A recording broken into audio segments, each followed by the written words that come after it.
Bharat Ratna doctor Bhimrao Ambedkar को कोटि कोटि नमन। ये कार्यक्रम डॉक्टर भीमराव अंबेडकर के जीवन पर आधारित है, जहां भारत की जनता के प्रति उनके योगदानों को पूरी सजगता से चित्रित और रेखांकित करने का प्रयास है। कार्यक्रम में दिखाई गई घटनाएं लब्ध पुस्तकों से ली गई हैं। इस कार्यक्रम के जरिए चैनल की ओर से एक विश्वसनीय, सजग और सकारात्मक प्रयास है कि डॉक्टर बाबा साहेब भीमराव अंबेडकर के जीवन की संघर्ष यात्रा एवं गौरव गाथा पूरे आदर के साथ घर घर पहुंचे और उनके योगदानों से सभी संपूर्णता में परिचित और आह्लादित हों। और जब सारी समझदारी बुहार दी जाएगी तो पता है क्या बचेगा भीमराव?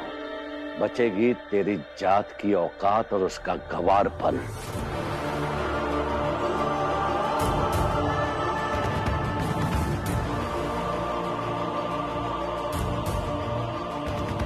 और ये लोग वैसे ही जीते रहेंगे जैसे सदियों से जीते आए हैं, जानवरों की तरह। क्या फायदा हुआ तेरे इतने सारे भाषणों का, पढ़ लिख के सब कुछ बदल देने के वादों का?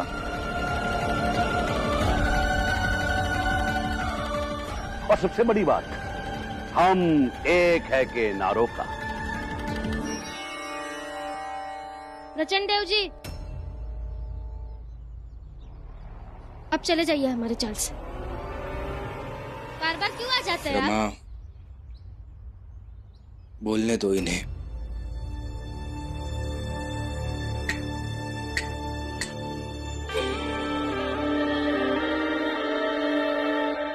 शून्य।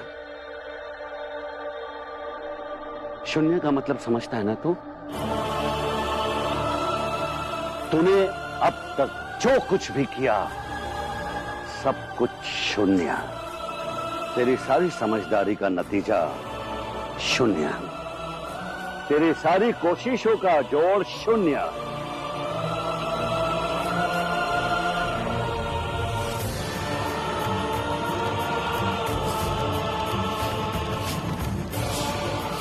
अच्छे से करो हितेश, जल्दी जल्दी करो। आ जाओ जनार्दन। हाँ, इस टोकरी में भर लो।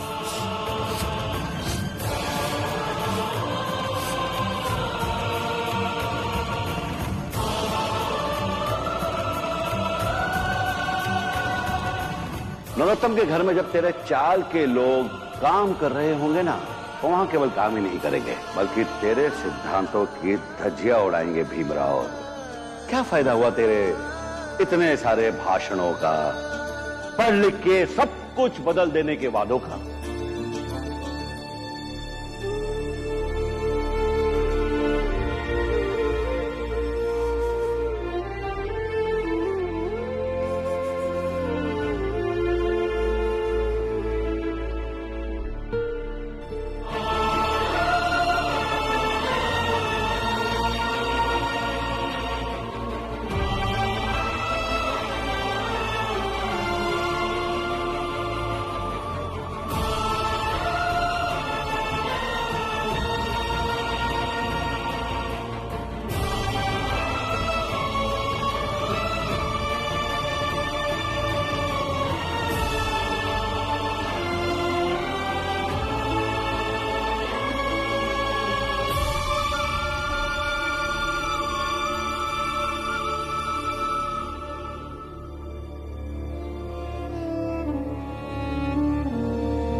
भीम,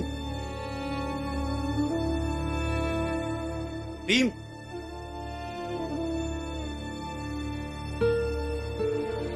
मुझे तुम्हारे बारे में पता चला, लेकिन मैं ये भी जानता हूं कि तुम अपनी जात के लोगों को गलत करते हुए नहीं देख सकते। और नरोत्तम जोशी जो भी कर रहा है वो गलत है। नहीं भैया, मेरा अब किसी के भी जिंदगी से कुछ भी लेना देना नहीं है। सबकी अपनी अपनी जिंदगी है, अपने अपने तरीके से जी लेंगे। और मेरा अगर वहां जाना किसी के लिए नुकसानदायक है तो क्यों जाऊं मैं वहां? लेकिन हाँ, आपसे एक बात कहना चाहता हूं। भाभी के साथ आप जो कर रहे हैं गलत है, वो सब मत कीजिए। फिर से वही, देखो भीम, अगर हमारे बीच मेरी पत्नी के अलावा बात करने के लिए और कुछ भी नहीं है तो कल से मैं तुम्हारे सामने नहीं आऊंगा। वो आप तय कीजिए, लेकिन आप जब भी मेरे सामने आएंगे मैं आपकी पत्नी के बारे में बात करूंगा, क्योंकि वो मेरी भाभी है। गलत कर रहे हैं आप, मत कीजिए। अभी अभी तो कह रहे थे सबकी अपनी अपनी जिंदगी है, फिर मुझे क्यों समझा रहे हो? क्यों बता रहे हो कि सही क्या है और गलत क्या है?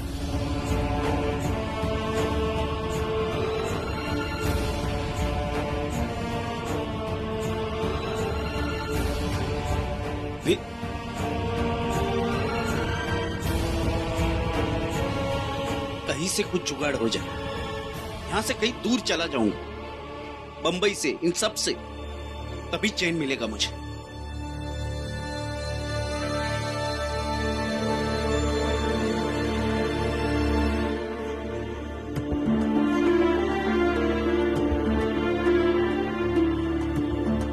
रमा,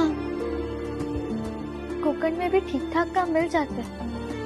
मैं सोच रही हूँ कि मैं फिर से कोकण जाती हूँ, वहाँ उनका ख्याल भी रख लूंगी और 2-4 पैसे भी कमा लूंगी। वैसे सोच तो सही रही है आप। अब जाइए कोकण। आनंद भैया की जब तबीयत ठीक हो जाएगी तो दोनों आ जाइएगा। हाँ, ये घर आश्रम तो है ही। जिसका जब मन चाहे वो चला है, जिसका जब मन चाहे वो आ जाए।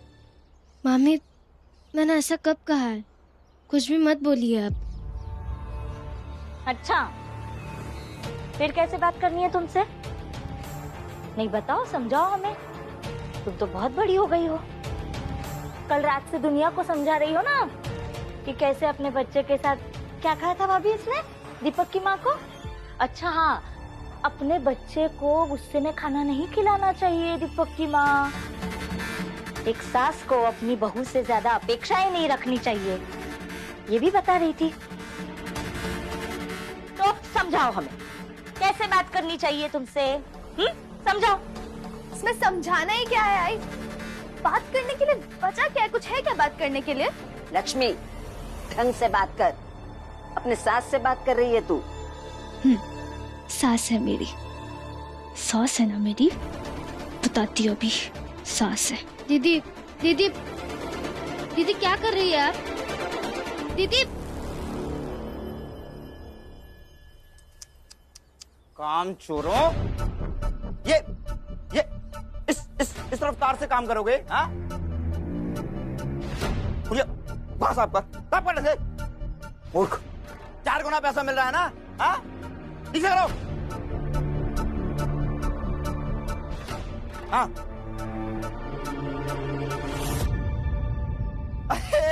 विनय राव जी, कैसे हैं आप? नमस्कार नरोत्तम जी, नमस्कार। धन्यवाद हमारे जो आप पधारे। अरे आप खड़े क्यों? आइए आइए आइए, तुम लोग ठीक से काम करो। चलिए आइए आइए। विनय जी आप आए और मन हर्षित हो गया। कमाल, आइए बैठिए बैठिए बैठिए। अरे विनय जी आए हैं, चाय लेकर आओ। और सुनाइए, सब कुशल मंगल? सब कुशल मंगल नरोत्तम जी। कारोबार कैसा चल रहा है? एकदम बढ़िया। बस हमेशा की तरह इस बार भी आपकी मदद चाहिए। बताइए। वैसे भी आपकी मदद करके तो हमें फायदा ही होता है। बताइए क्या मदद करनी है आपकी? मुझे कुछ मजदूर चाहिए। जाएंगे? वैसे भी पहले भी तो मजदूरों की व्यवस्था हमने ही की है।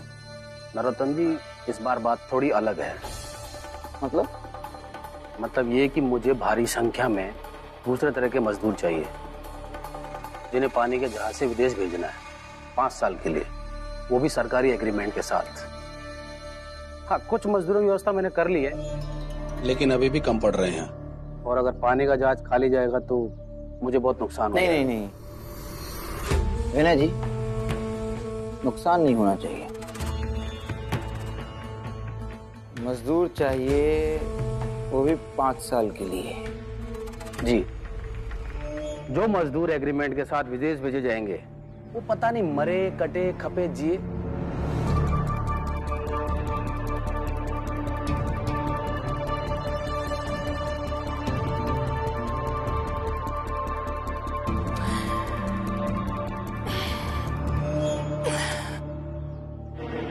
मरें, जिएं, कटें या बर्बाद हों,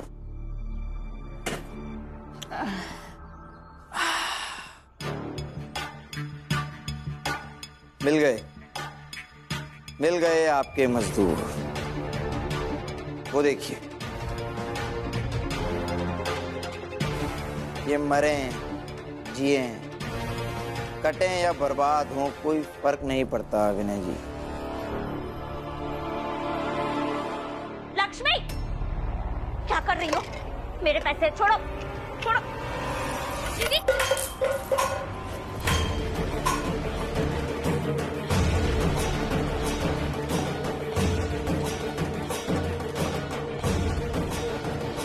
बदतमीज लड़की, ये क्या है? पैसे हैं बिखरे हुए, जिनकी सबसे ज्यादा जरूरत अभी मेरे पति को है।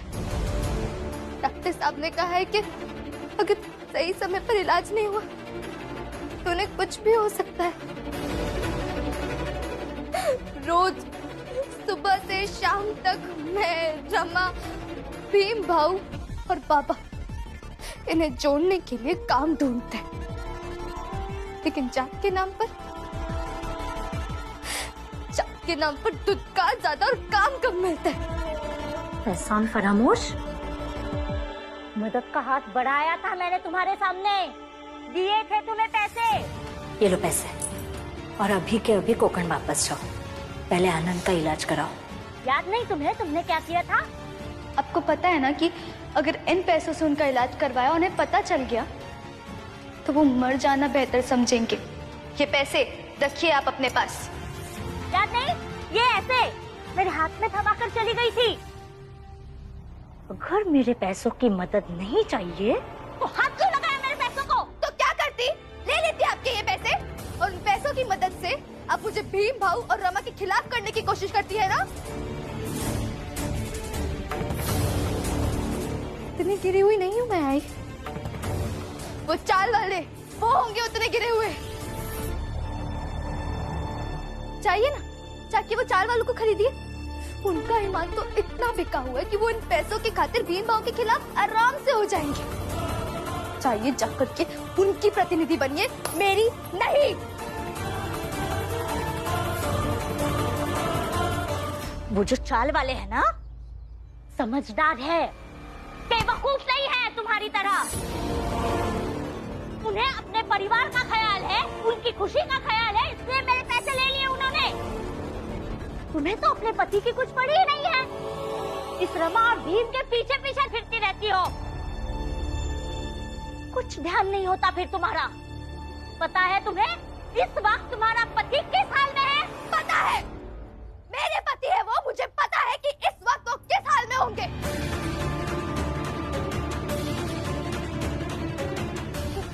मेरी गलती थी, इतने सालों तक मैं नहीं पहचान पाई आपको, नहीं पहचान पाई कि कैसी आई है आप, कैसी पत्नी है, कैसी सास है, और तो और कैसी इंसान है। और ये आपकी भाभी, इनके लिए तो अभी भी मैं ही बदतमीज हूँ, है ना? लक्ष्मी! बस बस,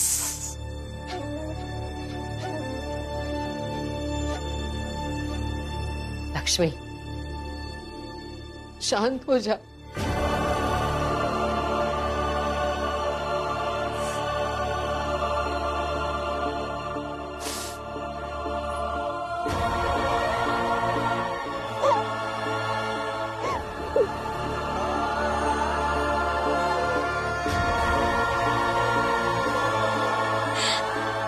बस सुना बुआ, तू कुछ भी बोलती हो, बदतमीज सी लगती हो। मैंने कभी कहा नहीं, लेकिन ये घर अब घर नहीं लगता।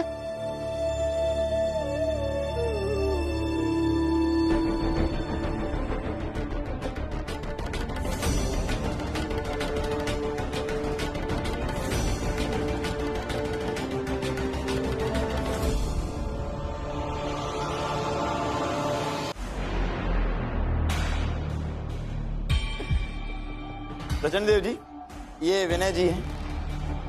बैठिए बैठिए। वैसे बाला भी वहां कह रहा था कि अगर उसका भी कोई जुगाड़ हो जाए तो वो भी यहां से चला जाए। एक काम करो, बाला को भी इसमें शामिल करो। भीमराव की जात, उसके परिवार के जितने भी लोग हैं जो जाना चाहते हैं, सबको वहां भेजो। और वैसे भी भीमराव अब उनके मामलों में दखल अंदाजी नहीं करेगा। ये लोग वहां जाए, मरे, खपे, कुछ भी करे, पर इससे एक फायदा होगा कि उनके ना होने से भीमराव की ताकत कमजोर हो जाएगी। उचित कहा प्रचंड देव जी। जब भीम को नेता मानने वाले लोग ही नहीं रहेंगे तो फिर किस बात का नेता वो भीमराव। लेकिन इस पूरे कार्य को हमें योजनाबद्ध तरीके से करना होगा।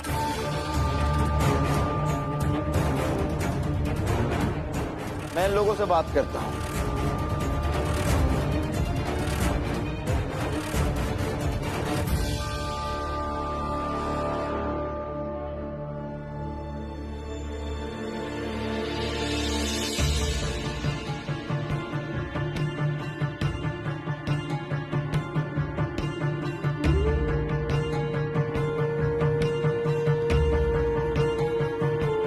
भीमराव, आओ। जी।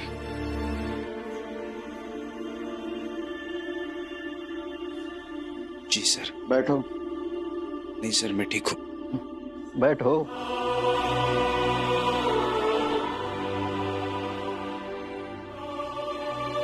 भीमराव,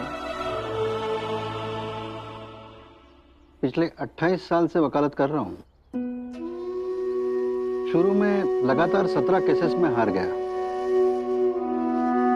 और एक दिन बहुत दुखी होकर मैं अपने सर के पास गया और उनसे कहा कि शायद मैं वकील बनने के लिए बना ही नहीं हूं। दरअसल जब हम जीतते हैं तो हमें मनचाहा परिणाम मिलता है और जब हम हारते हैं तो हमें वो अनुभव मिलता है जो जरूरी है।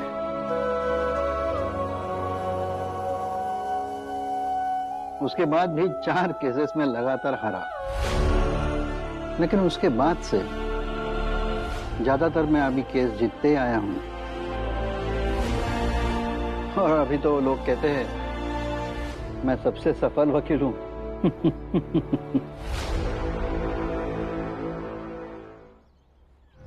हितेश, जनार्दन, जोकू, फुलिया, कामचोर, मूर्ख, आलसी, ये सब होने के बाद भी किस्मत के धनी हो तुम लोग। ये विनय जी हैं, प्रणाम करो। प्रणाम। ये तुम सबको मौका दे रहे हैं विदेश जाने का। 5 साल एग्रीमेंट में विदेश जाओ, काम करो, पैसा कमाओ। 5 सालों में तुम लोग इतना पैसा कमा लोगे कि सपने में भी नहीं सोचा होगा। विदेश चल जाओ और बाकी मर्दों को भी तैयार करो। कौन क्या कहता है यहाँ आकर मुझे बताओ, ठीक है?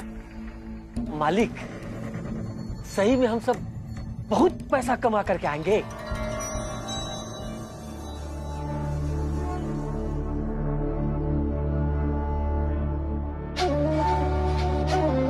ये लो हितेश, 5 साल वहां काम करके तुम इतना पैसा कमाओगी कि भीख में लड्डू नहीं लेना पड़ेगा, अपने पैसे से लड्डू खा पाओगे। ठीक है मालिक, हम सबसे विचार करके आपको बताते हैं। प्रणाम मालिक। भीमराव, मैं बाला और तेरी जात के लोगों को मजदूरी करने विदेश भेजकर तेरी ताकत को और कमजोर बना दूंगा।